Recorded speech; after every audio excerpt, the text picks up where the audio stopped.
So, ato nang ilunod, guys. Naglagay ako ng ganito. Sa kimchi. Ibang klaseng kimchi, pero sa kimchi chicken. So, naglagay ako ng, ang tawag nito, noodles. Ito yung noodles nila. So, ilagay yan. So, here we go. Ayan. And then, of course, kasi hindi man yan siya, pakuluin natin yan ng ano.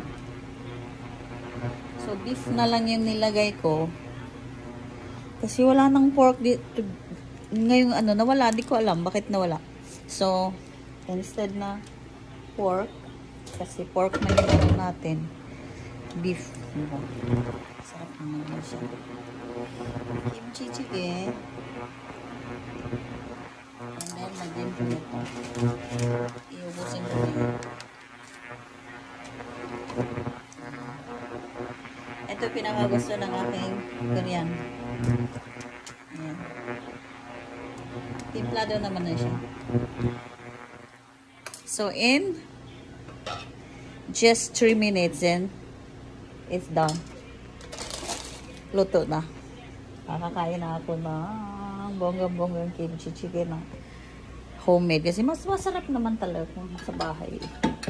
Pag ako magluto, mas masarap. Sabi pa ng aking asawa, mas masarap da yung aking kimchi chicken kaysa kakain kami sa Korean restaurant.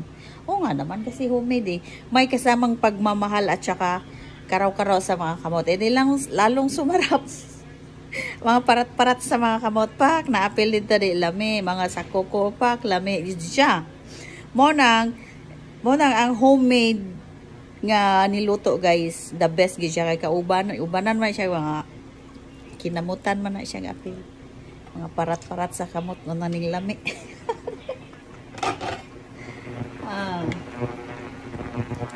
Uy, sino kayo dyan sa kimchi chicken ko?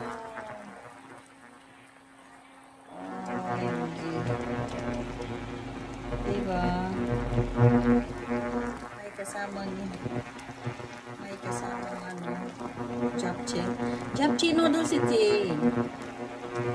이거 japchae잖아. Japchae noodles. Yeah.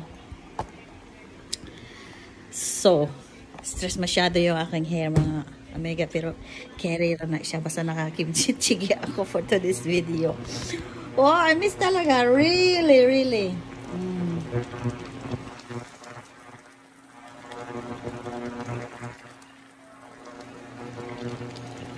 Diba? Diba? Diba?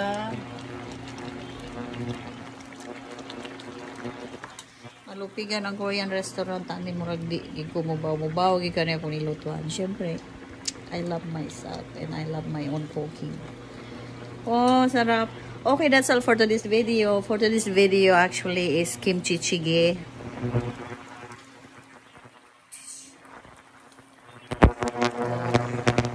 진짜 맛있어. 진짜 맛있어. 이렇게 맛있어요. diba?